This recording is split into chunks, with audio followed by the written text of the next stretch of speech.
Hey, we're live. Good morning, Shakti here.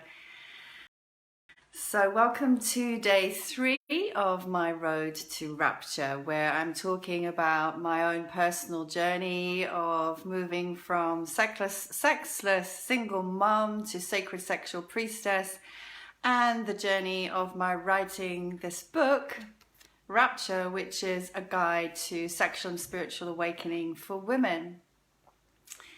So today's live is called Mating in Captivity, Sex and Marriage. And I'm sure some of the things I'm going to say you'll be able to relate to if you've ever been married or in a long-term relationship. Excuse me. The quote, or that line, mating in captivity, is a quote from Esther Perel, who is a really, really brilliant and well-known psychotherapist and speaker about relationships, sex and relationship, eros, from a very mature, grounded and balanced perspective. And I'm just going to read a quote from her as an opening. So this is from her book, Mating in Captivity, Reconciling the Erotic and the Domestic. Love enjoys knowing everything about you. Desire needs mystery. Love likes to shrink the distance that exists between me and you, while desire is energized by it. If intimacy grows through repetition and familiarity, eroticism is numbed by repetition. It thrives on the mysterious, the novel, and the unexpected. Love is about having, desire is about wanting. An expression of longing, desire, requires ongoing elusiveness. It is less concerned with where it has already been than passionate about where it can still go. But too often, as couples settle into the comforts of love, they cease to fan the flames of desire. They forget that fire needs air. So that's a quote from Esther Perel's book, Mating in Captivity, Reconciling the Erotic and the Domestic. So that's what my live is about today. What happened for me when I got married for the first time, been married twice, and, really relaying my personal story to these general themes that pertain to all of us in terms of that paradoxical or conflicting pull, until we find ways to resolve it, between the desire for freedom and the desire for security, between the desire for erotic and passion and the desire for what is safe and familiar and intimate. And actually, I don't believe that these two things, or those opposites, need to be mutually exclusive, but they often do become problematic in marriages or committed long-term relationships. It is a fact that perhaps isn't spoken about enough, really.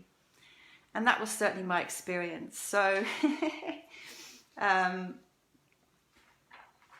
in my book, Rapture, which these lives are all about, leading you forward to my book launch on October the 9th, right? One of the chapters is called Sex is for the All of You.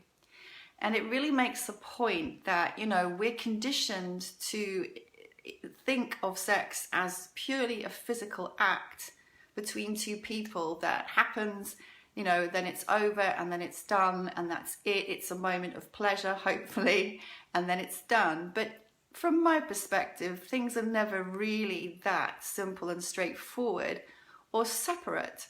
So we can't separate what happens in our body and to our body and with our body from what happens with our emotions and what happens with our psyche, what happens with our energy. And of course that has ramifications in the whole arena of every aspect of our lives.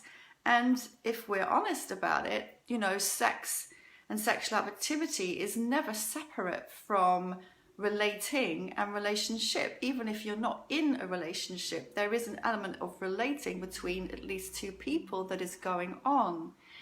And we're not really given the skills or modeled most of the time, especially as I was, I've been recounting my story from the beginning, from my childhood, in terms of how to navigate these relationships, how to navigate sexual encounters, how to actually be aware of what is happening for us, to us, between us, with maturity, with awareness, with self-reflection, with a knowing of our boundaries, a knowing of what is right for us, a knowing of kindness towards the other, right? These are all things that we are not taught or modeled.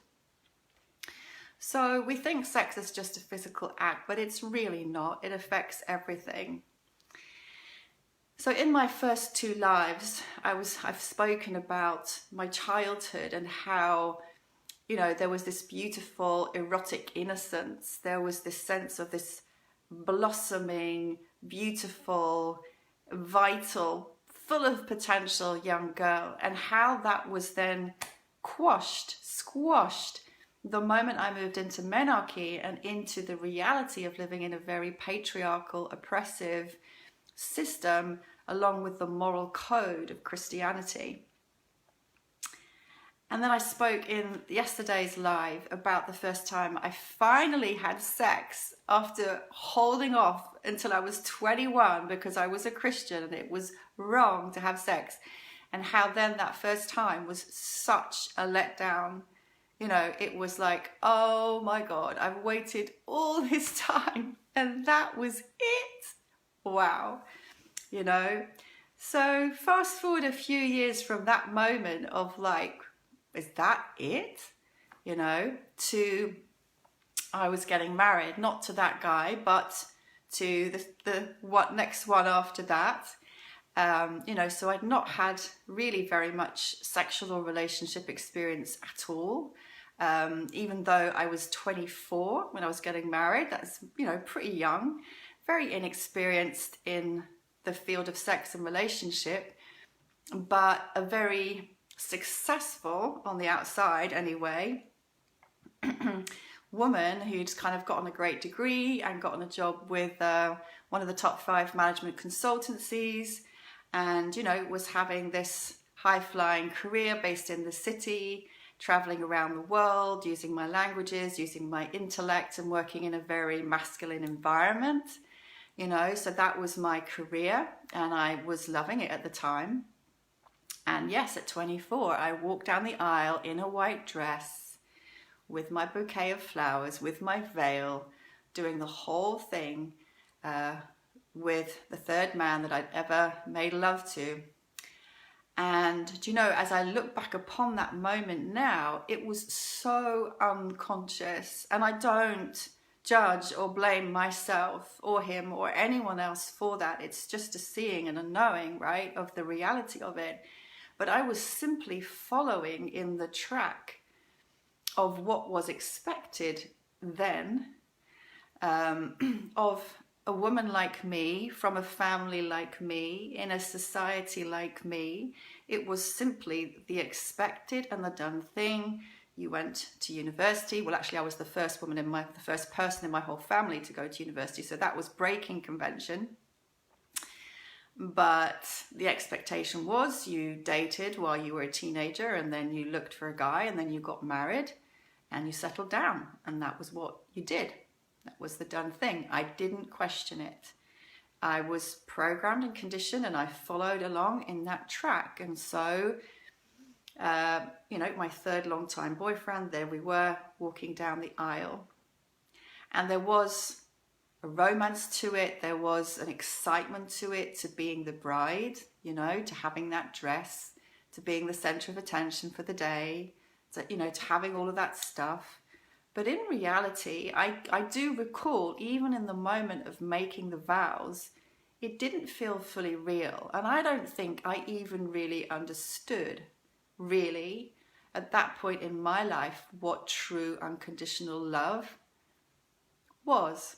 I don't think I really knew that. I think I was just, in a way, playing this role, unconsciously, of course, that was expected of me. And so I had my wedding ring, I had my engagement ring, and we settled down into married life in St Albans. I commuted into the city, and we had a big house, big cars, you know, the whole thing. I had my briefcase, I had my shoulder pads, I was a successful businesswoman, and we had a very equal marriage in terms of, you know, I've never had partners who've been patriarchal. It was very equal in terms of who did what around the home.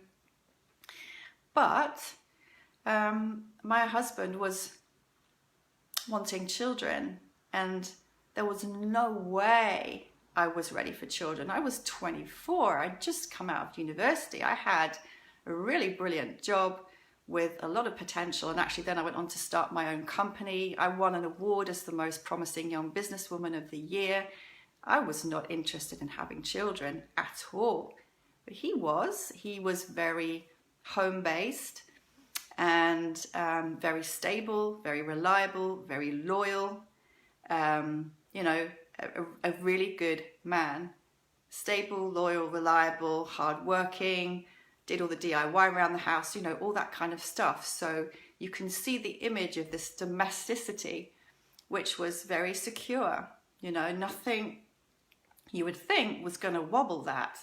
We used to go to the garden centre on weekends, do gardening, go cycling, go running, have dinner parties, living that life, you know, the life that is kind of expected. Go to school, go to university, get married, have a career, have a family. You know, I was in that track. But it began to feel very constricting to me. And, you know, I have always loved to travel and to grow and to learn and to explore. And that is a part of my character that will never change. I'm always going to want to grow, learn, travel, explore. It doesn't matter how old I am. That's a part of me. So that is, you know, the impetus for freedom and expansion is there. And also desire, like strong libido, high libido, great desire for life and for sex.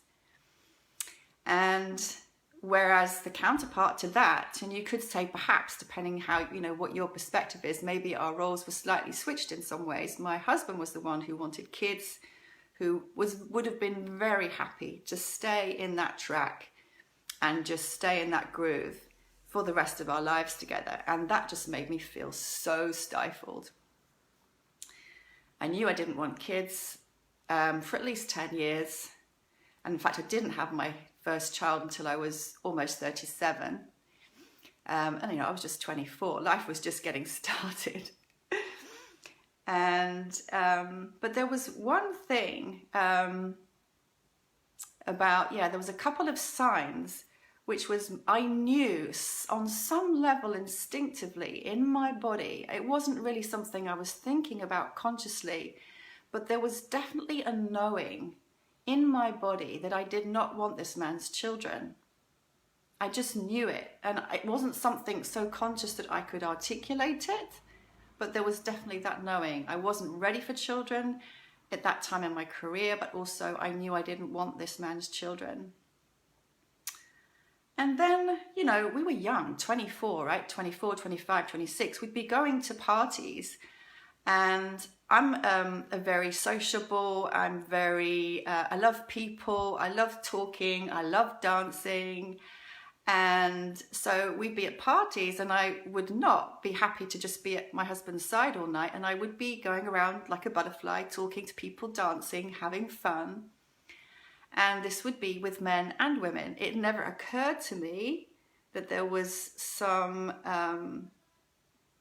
etiquette or some line of behavior about what one should and shouldn't do as a married woman. Not that I was openly flirting with people or leading people on or anything like that, but I began to notice that in simply being friendly with men who weren't my husband, I was getting attention and I was getting looks and comments about it. And I was like, what's going on here? I'm just being friendly. I'm just dancing with someone. It doesn't mean anything. But there was this sense of this socially defined order where if you were married, you kind of were expected to be at the side of your husband and not really engage in any kind of enthusiastic or enjoyable way with men, even if it wasn't with any flirtatious intent. And actually, if I'm honest, I probably was a bit flirtatious sometimes, but you know, I was boundaried. But it was like there was this unspoken rule of like, once you're married, you can't have an enjoyable, fun conversation with another man. You can't dance with another man, not even up close, but just like jumping around the room. Because if anyone knows me, you know how much I love to jump around the room, right? So there was this thing going on as well. But then the main thing that became a sticking point was our sex life. You know, we were dated for a year, and then we'd been married for a year, something like that. I mean, it's a long time ago. I don't remember the details, if I'm honest. But I became increasingly sexually frustrated. And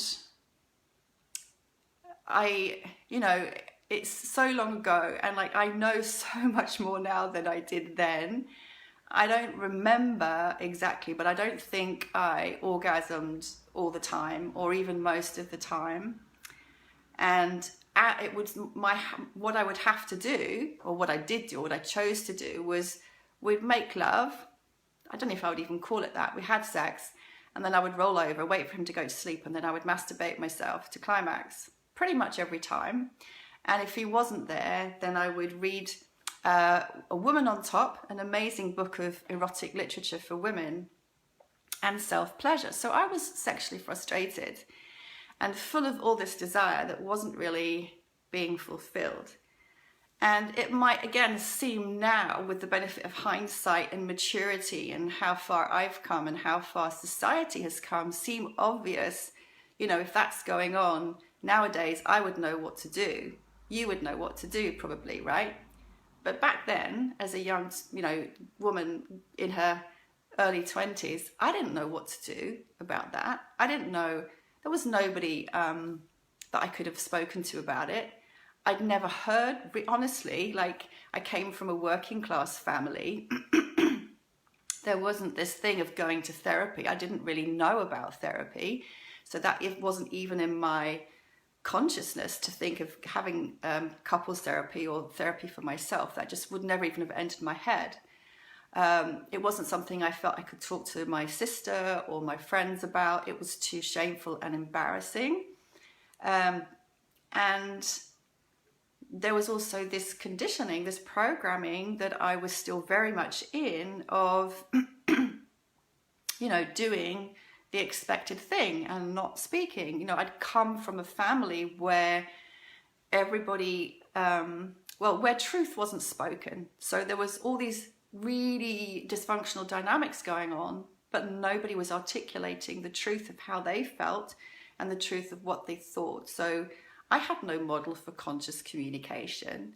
So a lot of what I was feeling and sensing was A, unconscious, and B, I didn't have the confidence to articulate it. You know, so unaware of myself and my process. But again, I look back to that part of me with so much compassion.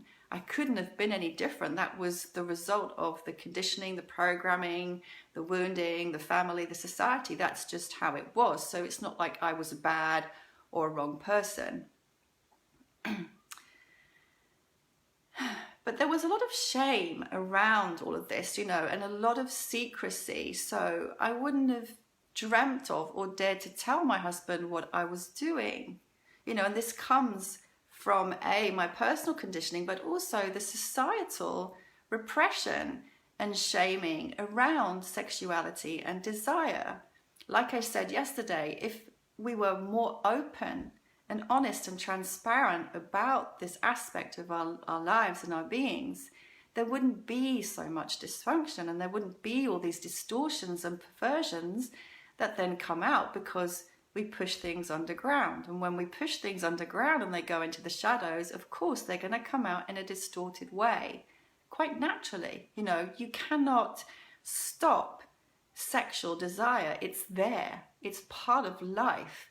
So better to embrace it and learn how to master and navigate and work with this energy as a force for spiritual awakening and for self-awareness than to engage in all of these distorted behaviors that are still so prevalent and that I engaged in.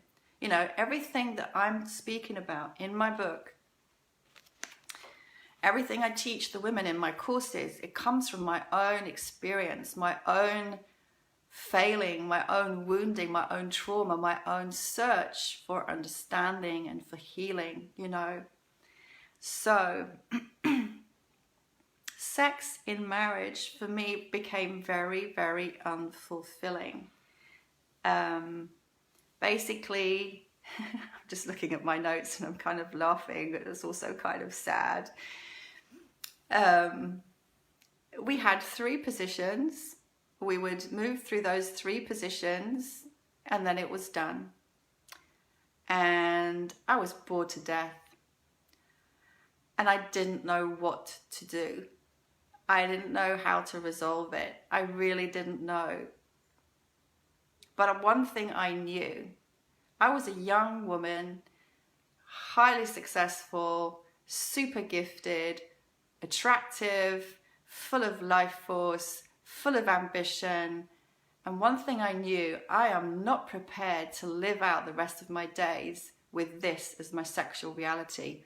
No way. There has to be more than this. There has to be. I don't know what it is. I don't know where it is. I don't know how to have it.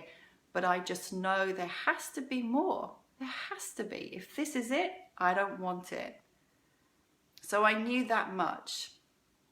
And then I did at least, bless me, I did at least find the confidence and the voice to speak to my husband and say, I'm not happy with our sex life. I need more from it. I don't know what it is. I don't know how, but, will you work with me on this?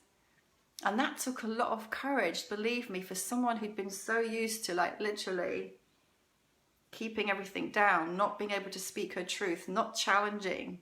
Even though I was a successful businesswoman on the outside, this was how I was in intimate relationship. That was the conditioning. And so ashamed of, my secret masturbation and my secret pornography and all of that stuff. So this took a lot of courage. But his response was, I'm happy with the way things are. I don't see a need to change anything. And that was the end of that. And so I took things into my own hands. And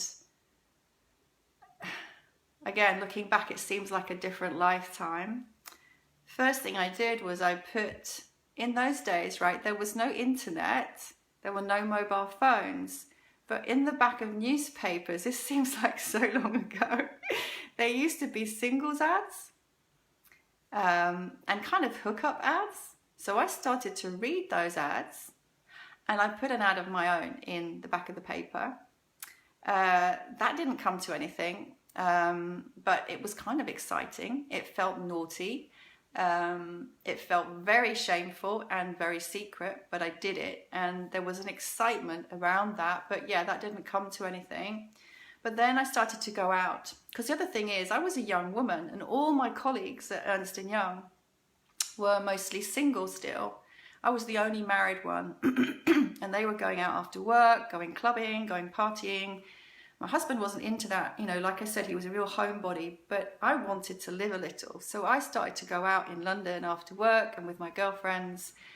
And it didn't take very long to be out partying in a bar one night to look across a crowded room and catch eyes with a very attractive young man and to hold his gaze. And I knew what I was doing. I was openly calling that experience in, quite unashamedly.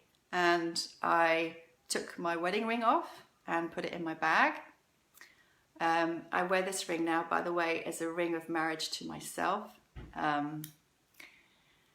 And we ended up speaking. We ended up going back to his place and having a very exciting, enjoyable time. We did not go the whole way, but we had a really enjoyable time together. And I lied to my husband and I told him that I'd spent the night with my girlfriend because we'd stayed out so late.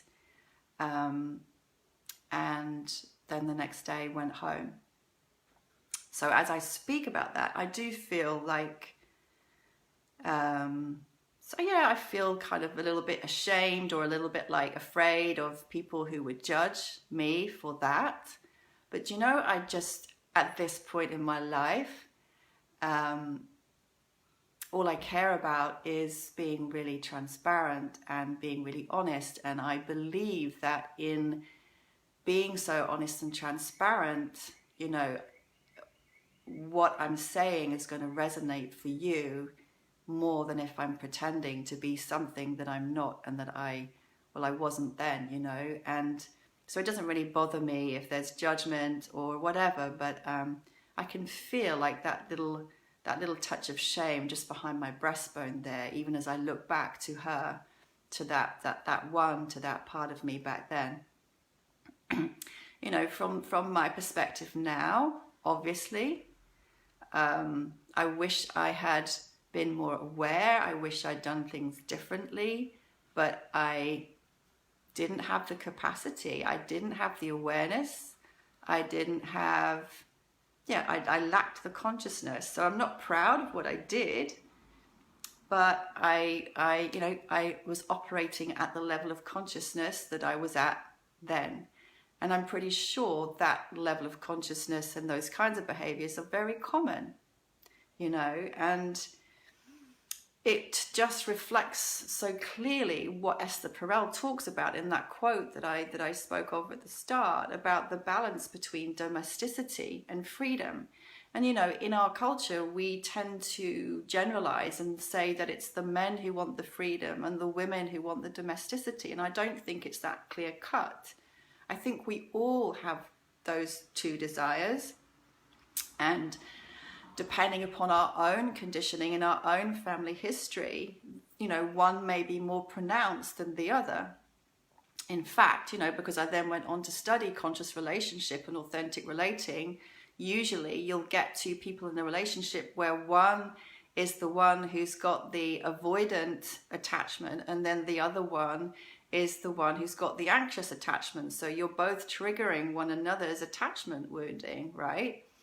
So that's what happens. We get the opportunity to resolve our wounding if we're conscious. I wasn't conscious at the time, and I wouldn't have known how to resolve that in that time, how I was. But it just demonstrates how sex, again, like I said at the start, we think it's something so simple.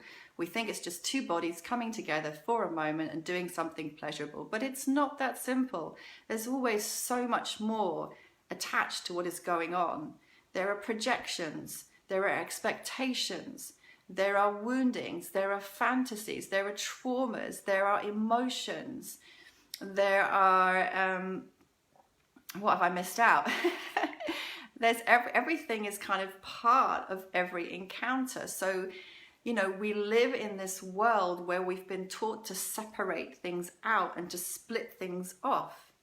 But that is not the reality, and we are doing ourselves damage when we live in that disconnected, dissociated way. We can train ourselves to live like that, and many people are living like that, where there's this separation and this splitting, this disconnect, right?